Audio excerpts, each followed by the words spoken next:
Quand on entend les conclusions du gouvernement à l'issue du grand débat, on peut synthétiser ainsi. On garde la ligne, mais on tape plus vite et plus fort. C'est ce qu'ils ont tiré comme leçon de la crise.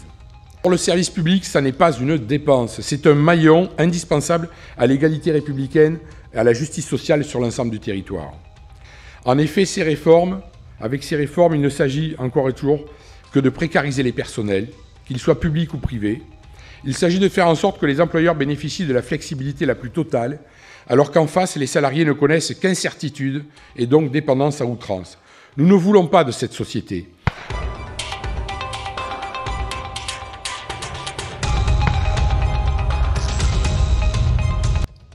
Ce qui n'est pas simple aussi, une activité, c'est le quotidien. Pour avoir vécu pendant 5 ans ce que pouvait être le quotidien, tout à fait entre nous, à chaque jour, c'est un problème nouveau. C'est faux, ce sont tous des salariés que nous devons défendre. Il faut se mettre très rapidement en ordre de marche. Nos emplois sont menacés de plus en plus. Les postiers du courrier, comme ceux du réseau, sont de plus en plus maltraités. Ils supportent de moins en moins leurs conditions de travail. Ils sont mal payés. Je veux parler de la défense du service public. Peut-être il faudrait dire reconstitution du service public. Des droits et des acquis du personnel. Comme vous voyez, rien n'est simple, rien n'est parfait, mais on y aspire. Soyons tous fiers, comme je le suis moi, d'appartenir à cette fédération unie, solidaire, qui s'augmente de toutes ces différences pour continuer à porter les revendications et être le caillou dans la chaussure du patronat. En Vendée, nous n'acceptons pas la soumission. Nous ne confondons pas revendication et compromission. Et surtout, nous n'avons pas oublié pourquoi notre syndicat existe. Seule la défense des travailleurs est notre quotidien. Aux jeunes qui arrivent, aux SD qui ont besoin de tout ça. Par rapport aux politiques d'austérité menées par la Poste et surtout de suppression d'emplois. Vous le leviez tous, en tout cas les postiers et les postières, ce qui se passe à l'heure actuelle à la Poste. C'est-à-dire des dizaines de milliers d'emplois supprimés par an. Voilà la réalité des choses.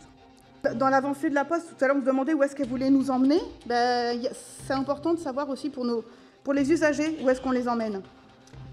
Je crois là aussi que le combat pour la réinternalisation et contre le développement de l'intérim devra être une priorité du mandat à venir.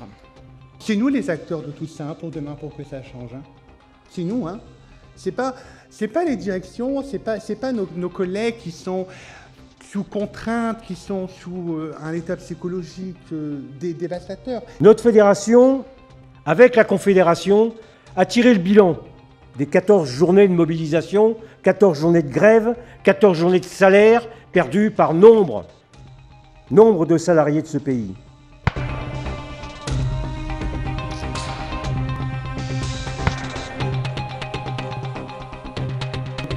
Notre résolution générale doit impérativement demander de vraies augmentations de salaire.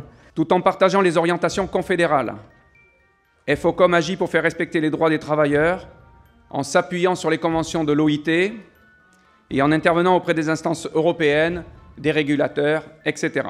La question de la cotisation, comme l'a dit Marie-Noëlle, la question de la cotisation, de la surcotisation des employeurs pour les temps partiels, ça se pose. Alors chez Orange, on l'a effectivement obtenu pour les TPS, mais pas pour les autres temps partiels. Et donc c'est-à-dire que les femmes qui sont obligées de se mettre en temps partiel pour élever leurs enfants ne bénéficient pas de cette surcotisation, alors que les employeurs pourraient tout à fait le faire, c'est légal.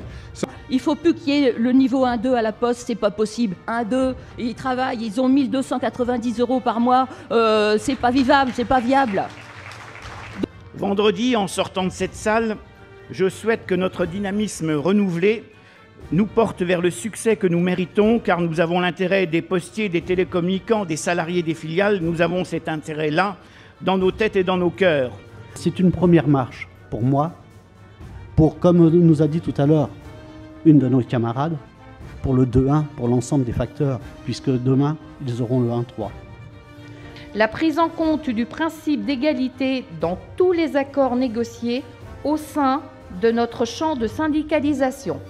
L'action sociale à la Poste est déployée en alliant offres associatives et prestations directes. Elle doit pouvoir profiter au plus grand nombre d'actifs et de retraités avec une attention particulière pour les postiers aux faibles revenus. Tant qu'il y a du grain à moudre, on négocie. Et moi, je peux vous dire qu'on négocie. Imaginons demain sans accord. Je ne dis pas qu'il faut tout signer, attention.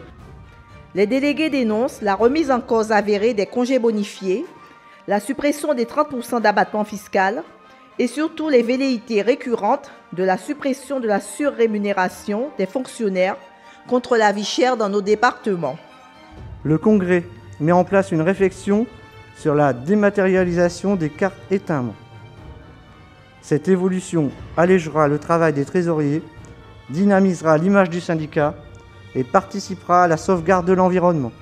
C'est en restant mobilisés et en incitant chaque actif et chaque retraité à entrer dans les manifestations que nous gagnerons la bataille du progrès social pour tous. Merci. Le Congrès rappelle qu'il est dangereux pour la démocratie d'ignorer les revendications portées par des organisations syndicales, dont Force ouvrière.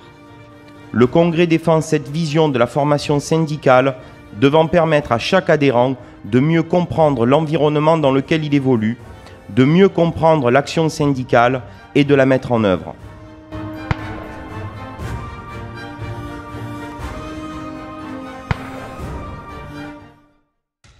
S'il y avait une recette magique, vous la connaîtriez. Je suis comme vous, je sais que seuls, nous ne pouvons rien. Ensemble, nous pouvons tout. Je pourrais aussi citer, d'ailleurs, je remercie la région Île-de-France où nous sommes aussi première organisation syndicale, c'était pas simple. Voilà, et en face de cela, on a un code du travail, on a des retraites, on a une sécurité sociale qui est attaquée, qui est dépecée, qui est broyée. Comme disait le camarade juste avant, il en va de même pour le service public. Il le disait même, on en est à se dire, on voudrait refabriquer le service public. Au niveau des combats que vous menez tous les jours au quotidien, c'est la guerre contre l'exploitant, face aux attaques que vous vivez, face à l'énergie que vous dépensez pour faire respecter les accords. Seules les batailles qu'on ne mène pas sont perdues d'avance. Rappelez-vous ce que disait Blondel. Militer signifie que l'on se met en posture de combat pour défendre nos idées, nos convictions, les revendications maintenant, la République encore, l'indépendance toujours. Mais c'est ça la richesse du syndicat, c'est de pouvoir échanger, de pouvoir effectivement discuter. Et si de ces différences, nous pouvons faire des convergences, c'est ça notre force. On aura tous à y gagner. On est tous unis, on est tous des moteurs, petits, gros, des 2 temps, des 4 temps, pour travailler pour FO et pour les valeurs de FO. Et défendre ce qui a été dit, alors ça va paraître peut-être un peu bizarre pour certains, dans la bouche d'un salarié, d'un opérateur privé, de défendre la notion de service public. Quand nous perdrons cette notion, là, j'allais dire, la société française sera au plus mal. Alors, le président des riches a fait le choix de l'injustice sociale et de l'affaiblissement des dispositions de solidarité. Face à ce gouvernement qui s'obstine à détruire nos acquis et droits, nous devons résister et défendre notre modèle social basé sur la solidarité. Je vous le rappelle, nous sommes libres et indépendants et comptons bien évidemment le rester. La connaissance du passé est fondamentale pour établir une continuité dans l'identité de notre syndicat. De ce point de vue-là, je pense qu'on ne peut pas faire abstraction des conditions dans lesquelles on combat.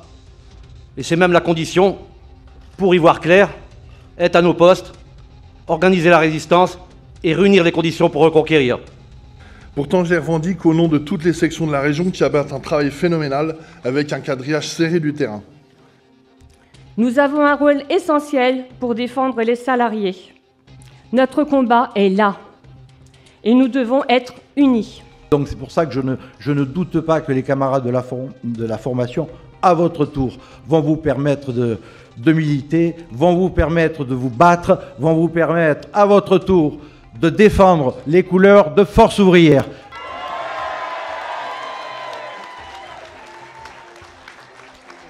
N'oublions jamais cela, ayons à l'esprit toujours ce pourquoi nous sommes là et ce pour qui nous sommes là. Ça vaut pour moi comme pour vous et peut-être surtout pour moi.